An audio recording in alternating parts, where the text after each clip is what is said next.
This is Kelby talking about high-level. We should ask Dave. He's the instructor. High-level scoping. What do you want from a high-level scoping, Dave? Well, I think we want to know who's the audience. Who the audience is, what their one takeaway from the class is. What is it that they're trying to learn besides the topic itself? Is it a mixed audience, expert, beginner, intermediate? Mixed audience, and do they know already about some customization that they want? Do they look at, have they already looked at our outlines on the web and said we want this, this, and this, which is what happened here, and we didn't know that. Anything else? Is that it? Audience experience level. One key thing, couple key things they want to know. Do they want a customized class or an off-the-shelf class? How much time have they allocated? Okay. Right, like if you knew that, I think if you knew those 5 things as an instructor. I just know the 2 days. I just didn't know that they wanted 3 different classes in 2 days instead of one. Right. So yeah, I think that kind of stuff right from the beginning. But it's striking, when I sent you all those email excerpts, how we all really just had a collective delusion or a collective assumption that was what they wanted, and I'm not sure where that came from. Right. So we didn't do enough legwork of, hey, what do you really want here? Do you think that was it? That we didn't do enough legwork on what do you really want? What else might have been? I think what other it goes lessons? back to Dave's point that Murphy was rushing to get the deal done, and we didn't set the old mode of operation was from initial contact to delivery, it's 4 to 6 weeks. But it's really, once the contract is signed, it's 4 to 6 weeks. And shouldn't we say 4 to 8 weeks? Sure, we can say 4 to 8 weeks. I'm saying 4 to 8 weeks all the time. Yep. Because it's like the thing we have with Federal Reserve, where they couldn't work within our 45-day, whatever it was they had some process internally because they were government that didn't seem to align with ours. And it took us a while, right, to bag them because we actually had to work within their process. And So, I think that's fine as long as we don't jettison our process in the process. Right. I think that's so critical. In fact, this gets to SEC. I'm working with, as you know, SEC. If there's an internal process, and there is, you saw this, SF 182. Right. You got to fill out that form. We got to fill out that form. We can't even talk to you. We can't tell you what we want in a class until you fill out that form. So I want to just. So bass backwards. So freaking bass backwards. Just tell me what you want. Let's have a conversation. But anyway, sorry. Trigger dates. That's what I think we should ask. We need to know their trigger dates, our trigger dates. Right. What are the triggers? What are the catalysts? What are the impetus? And what is your process? What is our process? So we used to, Dave and I, when we were doing a lot of inbound stuff, we used to ask, when do you have a delivery time frame in mind? Or when do you need this delivered by? And then when somebody would say, oh, I need it delivered by 2 weeks from now, we would say, not possible. We do 4 to 6 weeks.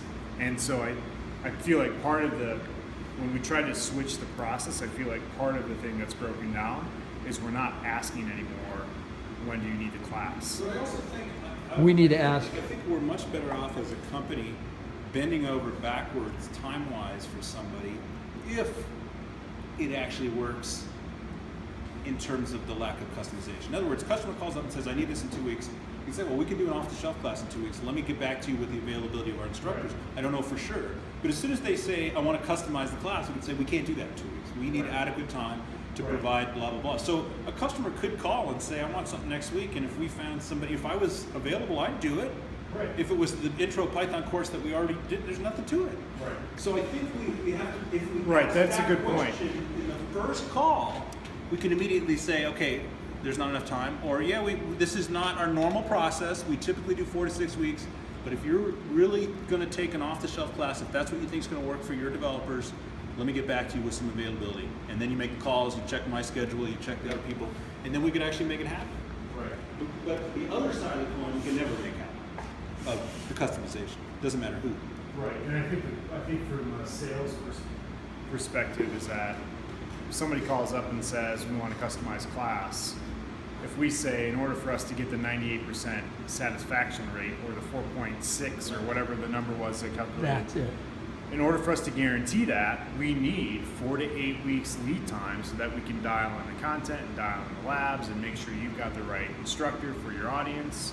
And I would say, I mean, I'm not a salesperson in this regard, but for the salespeople that are, I would just say it isn't a question of the satisfaction rating. It's a question of we don't do things half-assed. Right. So you want a customized class, you need to give us time to provide it. Because the only way to make you happy and make us happy as a provider of this class is to give us the time to do it. So yes, there's the guarantee because we're losing money if they're not happy. Right. But worse, we're losing a client. We're looking bad. They're telling their friends, hey, these people can't seem to get their shit together. Right. But if instead we say, hey, we cannot provide a half-assed class for you. If you want that, go to one of our competitors. Right? But what we will do for you is customize the class to your specifications if you give us the time to do it. And it's not just losing a client, it's potentially losing a high quality instructor who doesn't think DI's got their stuff together. Right. That's true. For the 1099 folks, I mean, if they get thrown under the bus and things don't really work out for them, it could be a problem. So Right. I think there's a Right. I mean, cycle. There's a self-sustaining kind of cycle. Right. We keep them happy, we keep the clients happy, we keep the instructors happy, we keep ourselves happy. It keeps going that way, right? And I think that's like, our conversation in December with everybody about, hey, we're changing the process to make sure we can do things right. It's like half the business is still kind of, half's a bad term, but culturally, part of the business is still working out the old transaction. We're chasing money. We need to make money today to pay the bills. But then the other half of the business, we're trying to do what's right for the customer and keep the quality up and all those things. And then, we haven't totally come together on that yet. But I think it's pretty empowering to be able to say, like you did at ATD to that investor guy, we don't need your money. It's pretty empowering to say we don't need your business if what you're asking us to do causes us to give you a half-assed. Right. Because that's a lose-lose, maybe 3 lose situations. And this Makes no sense. But if we tell a client, hey, we can't do this for you because that would be half-assed and you could go to somebody else, either they'll come around and say, you know what, I want you guys to work for us because we don't want a half-assed, or they will hire somebody else who gives them something half-assed and they'll be stuck in that cycle. Right. There'll always be people who pay less for crappy work, and that's fine, right? I mean, they're going to pay whatever their budget allows. I think the key phrase is stuck in that cycle. Yeah. There are a ton of people who get stuck in the just need training, go check a box, go get these guys happy. They are software people, they're different, and don't worry about Right, it. and those people are head and shoulders above the people that don't provide training at all, right? So there's some people you can't get them to train their employees, right, no matter what. And yet they somehow, like I used to work, they somehow think their employees are somehow going to learn this through osmosis on their own time, right? So you should know this stuff, but we're not going to train you. Right. Well, okay, then the next level is we're going to train you, but poorly, but at least we're training you. It would be pretty cool on that note to be able to, I don't know, I think it would be kind of a cool deal to be a company that refers people to other companies that will provide them with not necessarily shittier trainings, but if they don't want what they actually need, giving them an alternative, which obviously is not something that you necessarily want to do, but at the same time, if you're confident enough in your product, is something that is wow, they actually know that what they're doing is way better than their competitors. So I actually do that on an inbound lead. If I'm working a deal and somebody says you're 2 times more expensive than I was expecting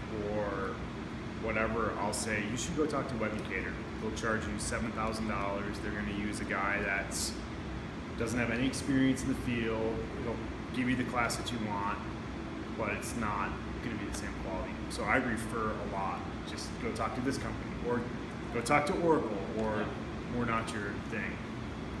Okay. They don't necessarily come back to me, but that's okay because Yeah. it's a value mismatch. So you have to hold this on me because I'm going to tell a story. So I did this. I did exactly what you said with Tarleton State University. This guy wanted a Java class. I said, how many of you are there? He said, there's just me. I just need Java. I said, you don't want to pay what we will charge you, and we're oriented around teams. I can tell you how to learn Java for free in a very highly regarded professional Java training class. Go to Safari, sign up, do the 10-day free trial. You get 26 hours of Java fundamentals 1, 2, 3, and 4 from the world-class Dytel trainers, and you'll Who are friends of mine. who we go fishing together. Yep. And No, literally, I know Paul Lytel and his dad. I shit you not. Okay, anyway, sorry. that I don't doubt that. That is just one of the other amazing aspects to DI and to Kelby Zorgdrager. Who is not a person, but Kelby is a person. no. Whenever I tell somebody Kelby Zorgdrager, they ask, "What is that?" Okay. What's a Kelby's order? Okay, so the final piece to this, I give this guy the idea to go to Safari. He goes, holy mackerel, this is amazing. He subscribes to Safari literally on the spot, $399. And then he says, we're going to use Safari to come up with a custom Oracle class, and I need you guys for custom Oracle. So by helping him to learn, by helping to solve his problem for the one-off Java thing using the Dytel brothers, Father, son. father, son? Okay. I have an opportunity at Tarleton State University to sell him a customized Oracle administration class. And he's using Safari to design the course. Are you going to make a referral on Safari? Hell no. I'm done with them. But I think that's Just kidding. Okay. part and parcel of the old